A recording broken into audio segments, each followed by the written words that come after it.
Hey, I'm going to be sharing some key lessons and insights that I learned from one of my messiest sketchbooks ever. It was so messy, in fact, that when I finished it, I just considered throwing it away. But as you can see, it is still here, and I'm excited to talk through the little gems that I learned through this sketchbook. The first one being that there is pleasure or joy in simplicity. And what I meant by that is that when I started off this sketchbook, I was just using a pen.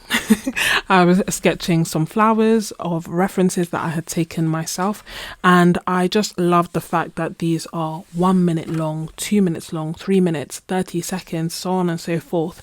Some of them are continuous lines, some of them are just quick sketches, but the key thing was that I was really just trying to make the most of the time that I had, and I was trying to avoid the decision fatigue that can come by sometimes having just too many art supplies around and trying to figure out what to draw and when to draw and what to use and all of that.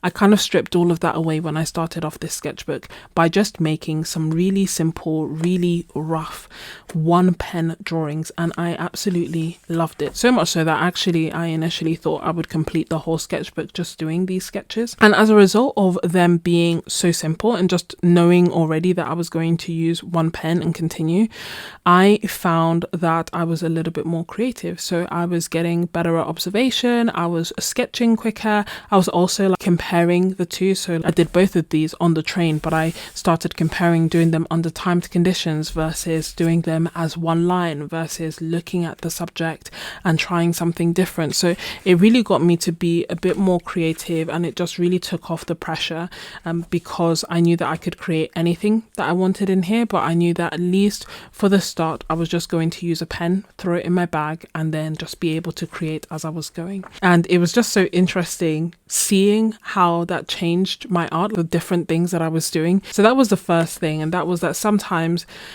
one of the reasons that it can feel difficult to create art isn't actually having too little, but having too much. And sometimes just stripping it down a little bit can make a really significant and positive difference to your art and your art practice. The next thing was that there is value in drills, in swatching, in experimenting. And it's funny because I feel like I am not always the best at this. I don't tend to do warm-ups, I don't tend to do drills, or I never used to really tend to do them. I used to just dive in to a project and call it that. And this sketchbook is what kind of got me to start changing that a little bit. You will see a little bit later as it gets messier and even more disheveled. There was really a lot of value in actually trying to do drills and to learn different skills. This one, for example, was looking at my reference for 1 minute and then trying to recreate it without looking at the reference again. And it's so funny because in a world of social media where everything is going super quick and where there are shorts and reels, and I feel like taking time to just look at one thing for a minute and really just trying to study it, and you could do it for longer if you wanted to, was really challenging for me. Even at 10 seconds, I was kind of, I think I've got the general gist, maybe I should just draw. But I really pushed myself to just keep looking until the timer ran out, and then trying to recreate it. And it's funny, even though at the time I felt like, oh, 1 minute is way too long, I'll know everything. That wasn't the case. Obviously, I forgot random things, but the more I did it, the better I got at actually learning to observe. And it's something that I feel like we could all benefit from doing. So it doesn't have to be boring, but you can definitely learn from doing little drills, from doing thumbnails before sketching, from having a sketchbook like this where you're just literally using it to practice and to mess around and to warm up so that you have a better idea of what to do and a little bit more confidence when you start your final pieces. And then also you're not always playing it safe because you've already had a space to experiment more freely. So this one was, it doesn't matter how good your supplies are if you don't actually use them. And this is something that it just resonates so deeply with me because a lot of the time I would have supplies and I'd feel like, oh no, I can't use them because I'm not good enough yet. My skills aren't up to that level yet, and it's so expensive and it's so precious and it's so this and it's so that. And I would just deter using them. And obviously this page is me swatching out the luminance pencils and me actually starting to tackle that mentality and start to use my art supplies, because what is the point of them being so good that they just collect dust? So it doesn't really make sense. You might as well just use your art supplies, and that is something that I'm with time getting better at actually doing. So as well as swatching them, which for me is a really good way to lower the barrier to entry and actually get a little bit more familiar with them, I then started playing around, comparing them to slightly cheaper pencils as well. I think that ultimately the key thing was just getting better at using my supplies and not undervaluing the power of actually creating art with them. It doesn't make sense for me to say that they are so good that I can't use them and thus just leave them to waste, to collect dust, to just be unused the whole time. It just doesn't really make sense. I'm getting better at using my supplies, as you can see by the used nature of all the supplies around the table. But I definitely encourage you and myself to just get a bit better, and it went from there to little fun experiments as well. But yeah, we have to actually use our supplies. Then this bit, it's okay to be random and to make notes. This feels very random to me. It's funny because it resembles the kind of swatches that I then started doing to swatch on top of. This is super random for me, and I was just sitting down, continuing on from this, and then adding extra doodles, almost like Zentangles, making notes on breathing. Peony, get it? Peony for your thoughts. But I just feel like sometimes we set these strict rules, but we don't have to. I started using my sketchbook as a place to make notes on the goals that I wanted to achieve, on the things that I was thinking about experimenting with. And that's what made this sketchbook a lot freer for me as well. Here, this is not necessarily a lesson, but this was super random, and it was me, actually I think it's a lesson that will come later, but this was me just trying to work out perspective. And rather than started with 1, 2 or 3 point perspective, I was like, no, I'm just going to start with fishbowl, jump straight into it and see. And it's so funny because it makes this drawing is so special because it reminds me of my old studio. And obviously, I don't know, it feels different to a photo. It feels a bit more personal, and it brings back the memories a lot better. Then this here is learning the fundamentals doesn't have to be boring.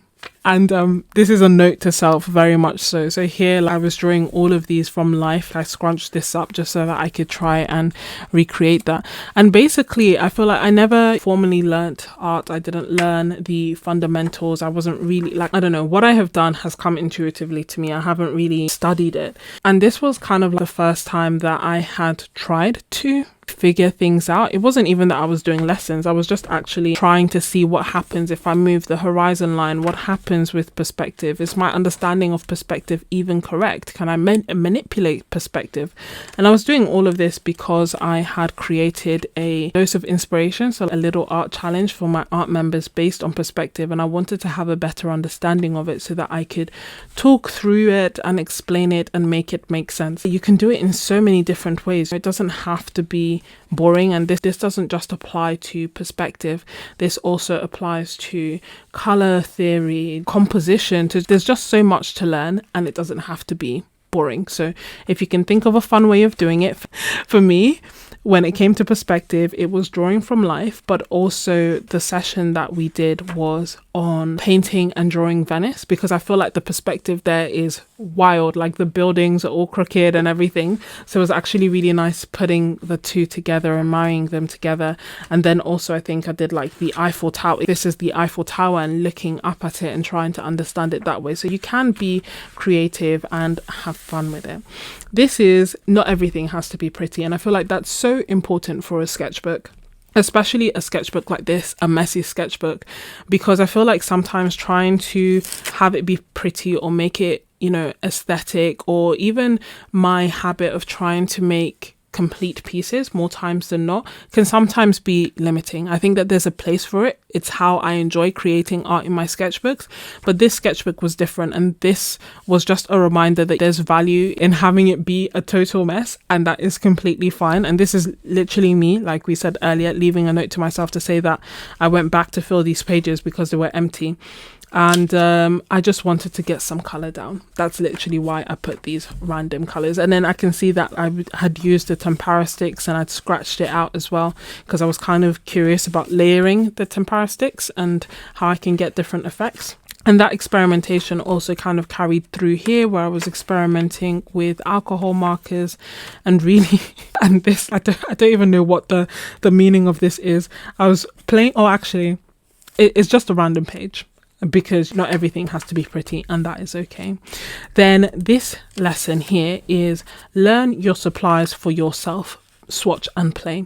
And here, as I've said already, swatching is a really good way for me to lower the barrier to entry, to actually start using my supplies, to look at the colors as well. But I feel like on top of that, swatching is a really good way for me to learn my supplies. I don't know if you've experienced this, where you swatch something and you learn something about a supply that no one else has really mentioned before, or just giving yourself the time to learn your supplies yourself rather than what you expect or what you've been told can just be so enlightening. Simtap markers, for example, I was just swatching them out and then realized that they are matte. So this feels like the normal paper, even though they are acrylic pens. And then from there, I started swatching things on top of them just to see how they would work with other art supplies, and just followed it. And it's something that if I had just been told it's an acrylic marker and thus I should use it this way and do it like this and do X, Y, and Z, I may have missed out on a lot of the art that I created and a lot of the lessons that I learned as a result. So yes, there is value in doing tutorials and learning from others, certainly, but there is also you learning your own supplies is also unparalleled like no other. Here I was just using the Simtap markers further because I was thinking about making little stickers. Those were the sayings from there. Continuing on, this is a view in Venice that I was working out for the session. This is me finally making sense of perspective, and it wasn't that it didn't make sense to me, it was that I didn't know how to explain it. And this was kind of me getting to a point where actually I felt like I could explain it to someone else and make it make sense. So that was really good. And this is from live streams that I did together. The next bit is happy accidents can only happen if you actually make mistakes. Perfection is overrated. And this is so good.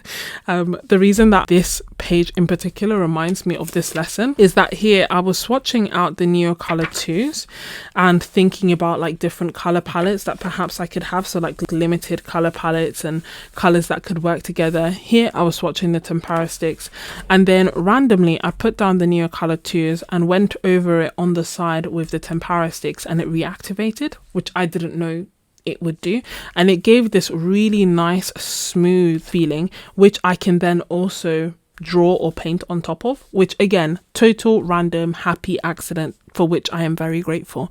And this can only happen because it was random. I was messing around. So messing around, experimenting with supplies really goes a long way. But also sometimes, like, I think initially I was going to do a landscape before this happened, but now I know this, and I wouldn't have known this if that little accident didn't happen. So it's good to not try to be perfect all the time. And I feel like sometimes it's easy to forget that. Sometimes there's pressure that at least I put on myself, because obviously I don't want to spend my time creating something and then think that it's ugly and not like it. But that is part of the learning journey. That is part of creating art. And I feel like if everything I created was barn door spot on exactly, you know, I wouldn't change absolutely anything about it, then I am not really learning. I'm not really pushing myself, and my art is very safe. And that's not to say that there's something wrong with that being the case, but it just makes me think, like, I wonder how much more I could do and how much more fun I could have and how much more I could learn if I just pushed a little bit further. You know, if nothing else, just remember that happy accidents can only happen if you actually make mistakes. So it's okay to make mistakes, and it's okay to learn what you don't like so that you can do more of what you like as well. In learning this happy little accident of Neocolor 2s and tempera sticks, I also translated it to this piece, really random. But to give you an example, on here, I didn't use any green. Instead, I put down my blue Neocolor 2, and then I went over it with my yellow tempera stick, and that's what made the green that we have here. And then because I was using tempera sticks, I like to scratch it away sometimes. And I was just making the most of using those two textures. So as you can see, far from perfect. These are supposed to be lemurs, but they were one line. That's why this again was also one line, and I actually quite like the way it turned out. It was definitely really challenging. There's something about doing one line or continuous line drawings that gets me to both slow down and speed up at the same time. Like slower because I'm trying to take the details down, but equally I'm faster because I don't want there to be like lines and marks as I'm creating. So it's a fun exercise. Then here is drawing from life is special. And this kind of relates to both this, but also to the drawing of my studio that I had done earlier, because I don't know, something about drawing it just reminds me of it like a lot better than I feel a photo would have. And then when I look at this is me drawing, let's say this, from life, but it's actually the favorites palette that I created with my art members. So everyone had submitted the colors that they're really drawn to, and from there I curated a select palette of our favorite colors and listed them down here so that I would remember all the time. And as part of the Dose of Inspiration art challenge that I was doing, I also was focusing on drawing from life and using complementary colors like part of Art More. So I did that here, and then I also did that here. I was drawing from life. I don't know, it makes it extra special. I feel like the art that you create, it makes the memories last longer, at least for me, and I really thoroughly enjoy it. Then this is such an important one. Sometimes you just need to have fun. And that is basically what I was doing in this abstract grid. So I had just recently got a few new art supplies, a few new colors, I had tombos, and irrespective of that, I just wanted to put color down on a page and just have fun and not really overthink it, and know that I have like so many pages in this sketchbook. Let the watercolor move, play around with the different supplies that I had. It's really not that deep. You don't have to create a masterpiece. It doesn't have to be hyper realistic. You're not trying to impress anyone. You're just trying to have fun. So sometimes I will turn on music and listen to music, dance around as I create art, and just really enjoy the process.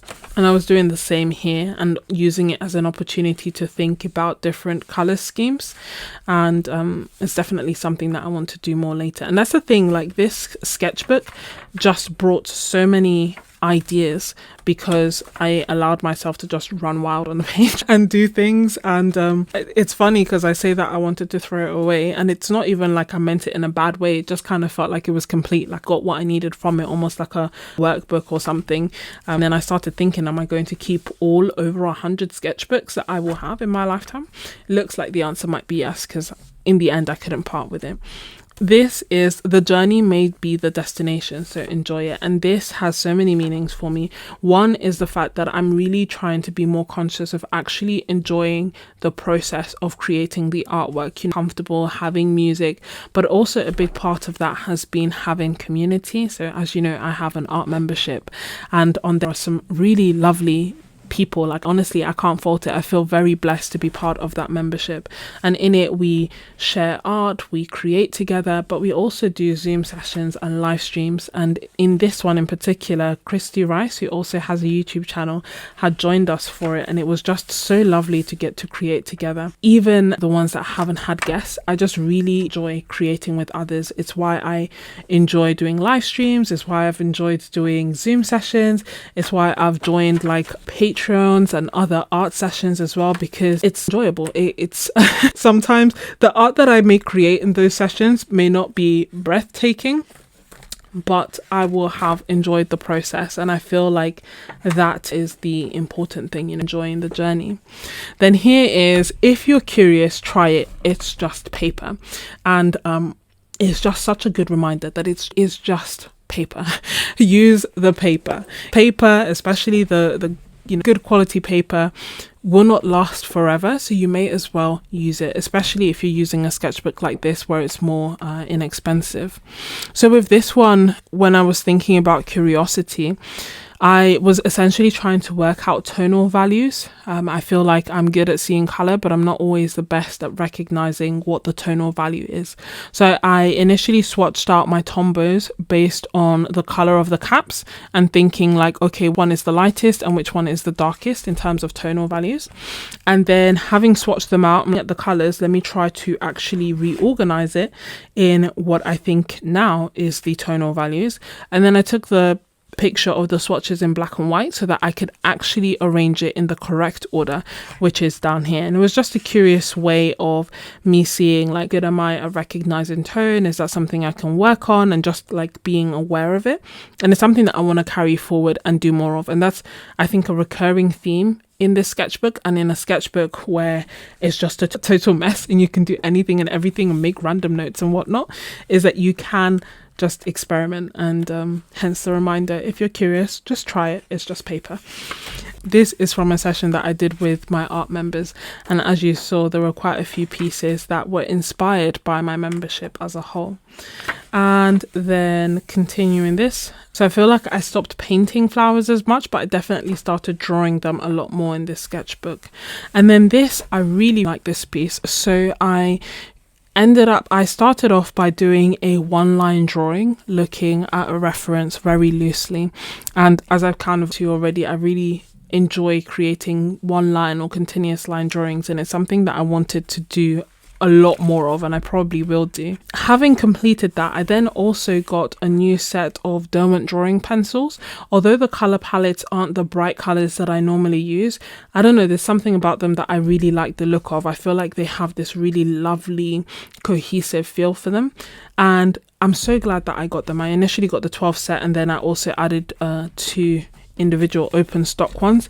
I just feel like the colors work so well together. They look beautiful, and I really like the feel of the pencil. I can't explain it. It almost feels like buttery, so I like how they actually feel on the paper. And I really love this piece and the way that it kind of this lovely vintage feel to it. And that brings me to, I guess, my final lesson. And that is that you deserve to use your good art supplies. I can't stress that enough. I really hope that this video in itself will inspire you to do that. The reason that this again kind of rang home and rang true is that there was something about using this sketchbook, which is not the best for watercolor or for anything like that, but it's great for drawing. And it's just great for having a place to mess around.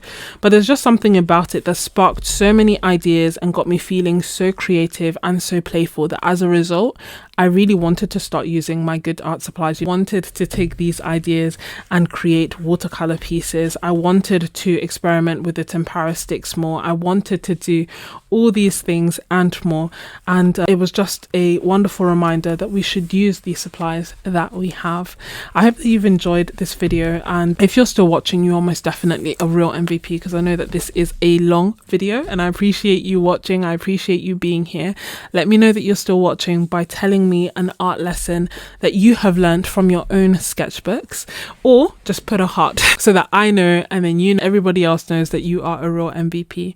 And if you enjoyed this video, then you will definitely love this series of next ones, where I highlight even more of my sketchbook tours with more put together pieces, so that you can see what I usually create and why I wanted to throw this sketchbook away.